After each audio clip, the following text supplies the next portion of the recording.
बिना आंघोळीचं जय देवाला गॅसची पूजा करूनच वस्त्रमाळ झाली माझी बनून.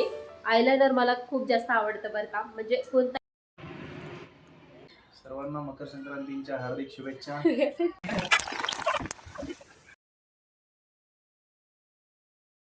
आज ना पिवळा कलर घालायचा नव्हता.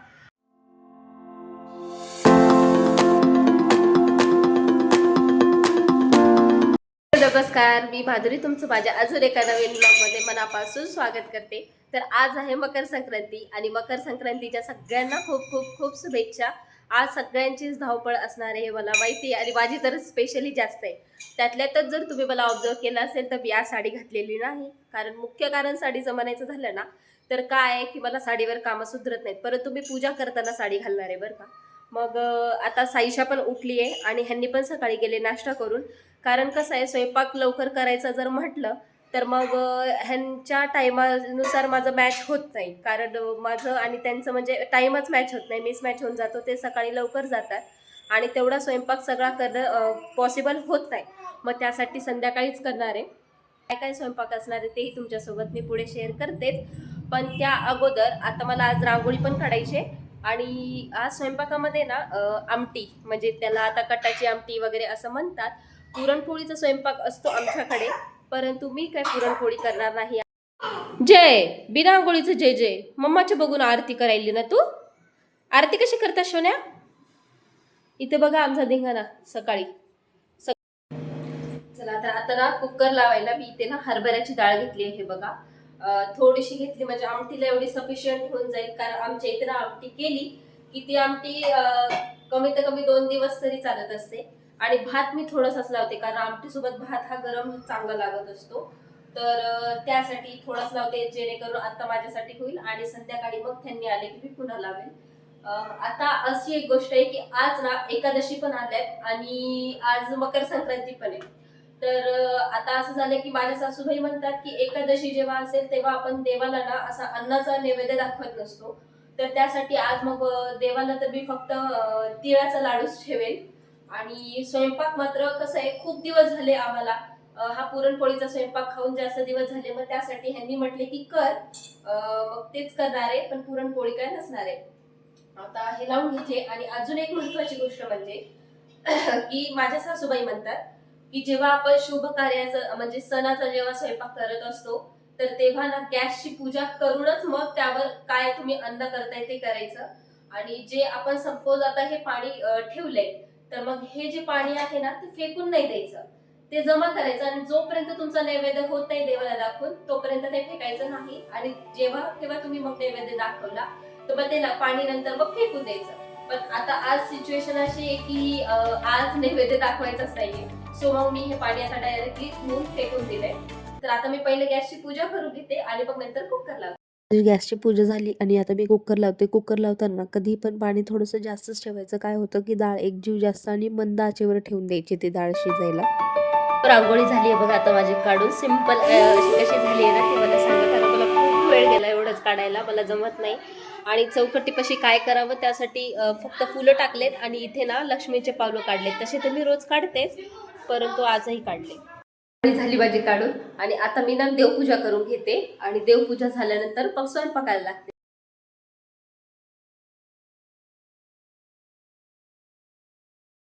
माझी ना पूजा झाली आणि आता कुकर पण झाले. इथे रांगोळी काढत होते तोपर्यंत तेव्हाच झालेले कुकर. आता तिची आंघोळ राहिली आहे साईशाची, तिला आता आंघोळ घालते आणि काहीतरी खाऊ घालते. तू दिसते क्यूट. इका इका बघ इका. हाय कर.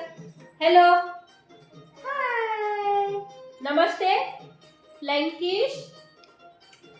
माऊ मन माऊ. माऊ नाही, बरं ठीक आहे, गोड नाही आहे. पाहू शकता ना आपली तुम्ही डाळ किती छान शिजली आहे. ते डाळ झाली आहे चांगली. ह्याच्यातलं ना थोडंसं असं पाणी काढून घ्यायचं आणि मगच हटायची, म्हणजे काय होतं एकजीव होऊन जाते व्यवस्थित. असो माझी डाळ पण छान शिजली आहे. आता मी करते म्हणजे पोळ्यांसाठी ना कणिक मळत आहे.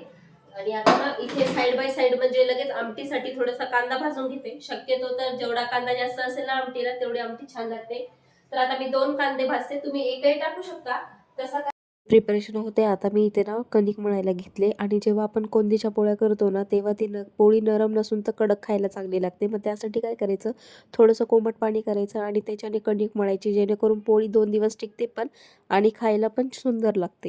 सो आता कणिक झालंय माझं मळून, थोडंसं तेल लावून ठेवायचं, त्याला लावलंय. आणि ते आता कांदे पण झालेत माझे भाजून.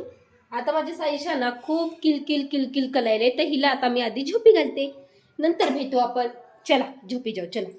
हो, आता माझी आमटीची तयारी झाली आहे. आता इथे ना तो आपण जो कांदा भाजलेला तो घेतला, त्याच्या ना मी सांगायचं विसरले, त्याच्या वरचे ना सालटे थोडेसे काढून घ्यायचे, जेणेकरून जास्त काळवटल्याने होणार नाही. आणि आता खोबरं घेतले मी, ज्या आमटीत म्हणजे ज्या पातेल्यात आपण आमटी करतो ना, तर त्याच्यातच थोडंसं तेलात खोबरं फ्राय करून घेतलं. कढीपत्ता, अद्रक लसूण पेस्ट मी हातानेच कुटलेली आहे, त्याची चव थोडीशी वेगळीच असते मिक्सरपेक्षा. आणि कोथिंबीर जास्त टाकायची थोडी. पण आता अजून एक विसरले होते, चिंच भिजू घालायची, तर चिंच भिजतीये. आणि आमटीचं पाणी पण बघा किती मस्त छान झालंय. तर आता मी भज्यांची तयारी करून घेते. आणि भज्यामध्ये ना हे लसण आणि जिरे ना त्यातच टाकून कुटलेले आहेत मी.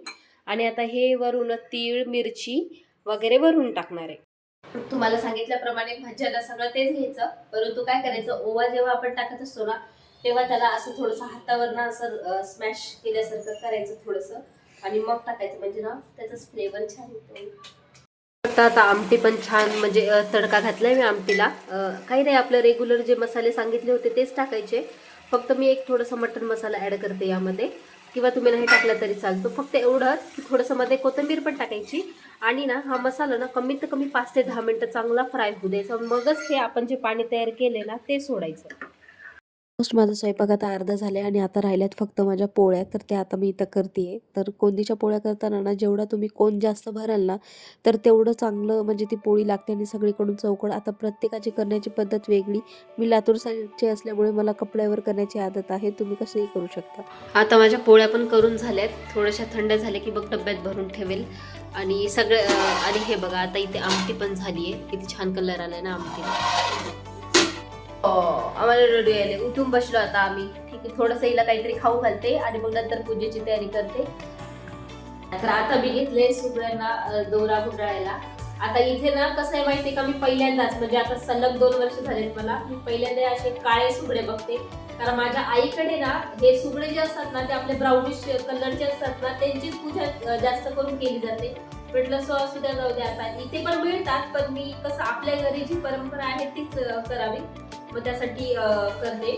आता ना इथे हे असे 5 वेळा ना ह्याचा वेळ घेऊन ना असं हे गुंडाळायचं त्याला, म्हणजे दोरा. आणि तुम्ही ह्याच्यात ना हळदी कुंकू टाकून पण काढू शकता. किंवा बघा तिची नखरी कशी सुरू आहे. ए सोन्या इकडे,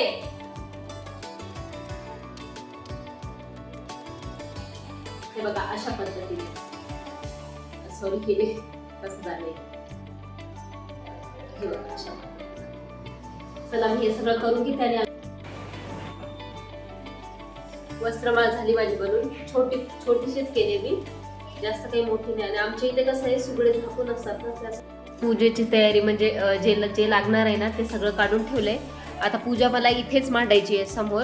आता पूजेची तयारी झाली माझी. आता मी साडी चेंज करून घेते, कारण साडी नेसायला मला खूप वेळ लागतो बरं का. स्पेशली बघू आता काय होते, पटकन नेसायचा प्रयत्न करते, परंतु तरी पण वेळ जातोच माझा. आता साधी सिंपल मी अशी रेडी झाली, जास्त काही केलं नाहीये, फक्त पावडर आणि हे थोडेसे झुमके वगैरे घातले त्या साडीवर. वेळ तर लागला मला साडी नेसायला.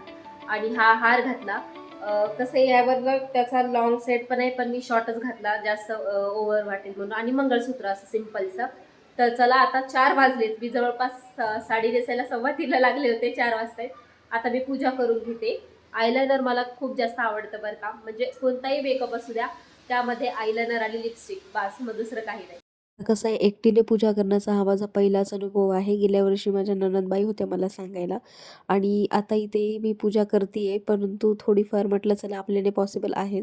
आता कुठे कुठे कसं असतं, सुगड झाकून पण पूजा असते किंवा उघडी असते, तर आमच्या इथे सुगड ही झाकूनच पूजा केली जाते. तुमच्याकडे कशी केली जाते ते मला कमेंटमध्ये नक्की कळवा बरं का. बायकांचं सगळं म्हणजे वाण वगैरे देऊन झाले, पूजाही आटोपली आहे. तुमच्यासोबत व्हिडिओ शूटिंग शेअर करणार होते, परंतु कोणी कम्फर्टेबल असतं किंवा कोणाला ना परमिशन नसते, मग त्यासाठी मी व्हिडिओ शूटिंग नाही घेतले. आता प्रश्न असा आहे की मी काहीतरी खाऊन घेते, कारण मला प्रचंड भूक लागली. मी सकाळपासून काहीच खाल्लेलं नाहीये. थोडंफार खाऊन घेते आणि आता डायरेक्टली ब्लॉग ना संध्याकाळी ह्यांनी आले की तिथून सुरू करते. मला थोडीशी बाहेर शॉपिंग पण करायची आहे. बघू आता काय होते, कारण उद्या साईशाचं बोरनान करायचंय मला. बघू काय काय होते. असेच तुम्ही कनेक्ट राहा. संध्याकाळी त्यांनी आल्यानंतर निर्णय आहे त्यांचा. सो दाखवेलच मी तुमच्यासोबत शेअर नक्कीच करेन. तर आता मी थोडंफार खाऊन घेते आणि आपण पुन्हा भेटू. हॅलो म्हणू. हॅलो. असं आता हे पण आलेत आणि तुम्हाला ना सगळ्यांना मकर संक्रांतीच्या शुभेच्छा देणार आहेत बरं काय आज. हा द्या. सर्वांना मकर संक्रांतीच्या हार्दिक शुभेच्छा. साईशाला द्यायला साईशा दे. शुभेच्छा. साईशा दे. मकर संक्रांती म्हण. हॅपी मकर संक्रांती. की मकर संक्रांती म्हण. बाई म्हणा. ठीक आहे चला.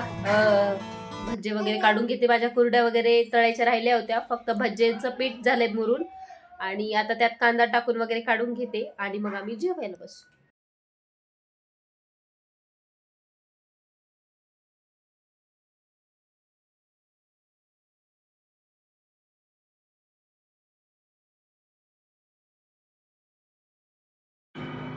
कसे झाले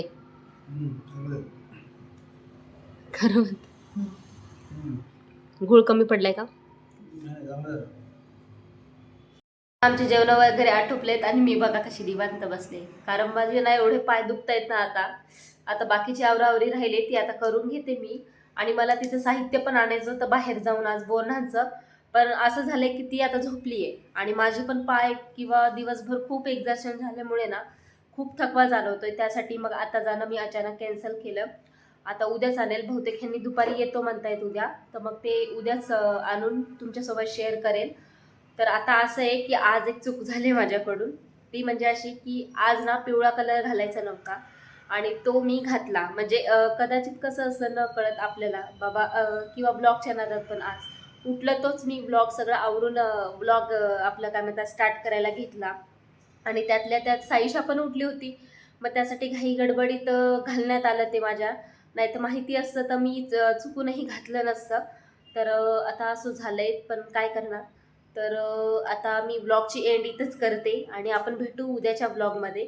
उद्या बोरनान वगैरे कसं करेल हा ब्लॉग मी तुमच्यासोबत नक्की शेअर करेलच. तर चला तोपर्यंत बाय.